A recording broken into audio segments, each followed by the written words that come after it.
Everyone, আসসালামু আলাইকুম। আশা করি আপনারা সবাই ভালো আছেন। বিবাহিত বা সাংসারিক জীবনের সুখী হওয়ার 8টি উপায় বলছি, মিলিয়ে নিন। 1 নম্বর, ভালোবাসা হয় নিঃস্বার্থ। সম্পর্কে শুধু চাওয়া নয়, দেওয়াও থাকুন। একে অপরকে ভালোবাসবেন এমনভাবে যেখানে কোনো স্বার্থ থাকবে না। ভালোবাসায় আমি কতটা পাচ্ছি তার চেয়ে আপনি ঠিক কতটা দিতে পারছেন তার উপর গুরুত্ব দেন, দেখবেন সম্পর্ক অনেক বেশি ভালো থাকবে। 2, একে অপরের কথা শুনুন। নীরবতা অনেক সম্পর্ক ধ্বংস করে দেয়, তাই অল্প করে সময় বের করে হলেও একে অন্যের কথা শোনার অভ্যাস করে তুলুন। 3, সম্পর্কের ইগো নয়, বোঝাপড়াকে গুরুত্ব দেন। বিয়ে মানেই দুটা আলাদা মানুষের একসঙ্গে থাকা।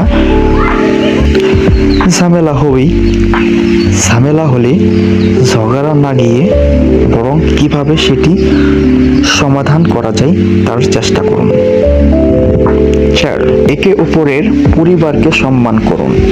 আপনি যাকে ভালোবাসেন তার পরিবার কিন্তু তার জীবনের একটি অংশ, তাই একে অপরকে ভালোবাসলে তার পরিবারকে সম্মান করা শিখুন। একে অপরের পরিবারকে সম্মান করার মাধ্যমেই সম্পর্কের একটি গভীর আস্থা তৈরি হয়। একসাথে সময় কাটান, স্মৃতি তৈরি করুন।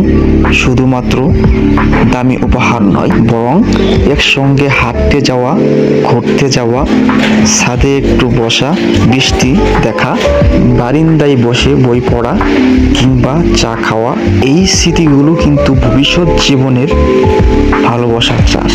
6, একে অপরের প্রশংসা করুন, কৃতজ্ঞতা দেখান। নিজের পার্টনারের কারণে এফোর্টগুলো সবসময় প্রশংসা করুন। তোমাকে সুন্দর লাগছে, তোমার রান্নাটি খুবই মজার হয়েছে। এই কথাগুলোকেই ম্যাজিকের মতো কাজ করে, দেখবেন আপনার সম্পর্কের আরো বেশি মধুর করে তোলে। 7, ব্যক্তিগত সময় এবং স্বাধীনতাকে গুরুত্ব দেন। কাউকে বিয়ে করা মানে এই নয় তার ব্যক্তিগত সকল সময় দিয়ে ফেলা, বরং প্রত্যেকেরই আলাদা আলাদা পছন্দ অপছন্দ থাকে, তাই তার ব্যক্তিগত সময় এবং স্থানকে গুরুত্ব দিতে শিখুন, তাহলে সম্পর্ক দীর্ঘমেয়াদী হবে।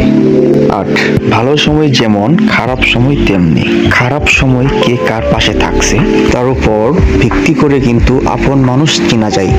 নিজের সঙ্গীর খারাপ সময়ে সব সময় তার পাশে থাকবেন, যেন তিনি তার খারাপ সময়টা আপনার সাহায্য নিয়ে ভালোভাবে অতিক্রম করে আসতে পারে।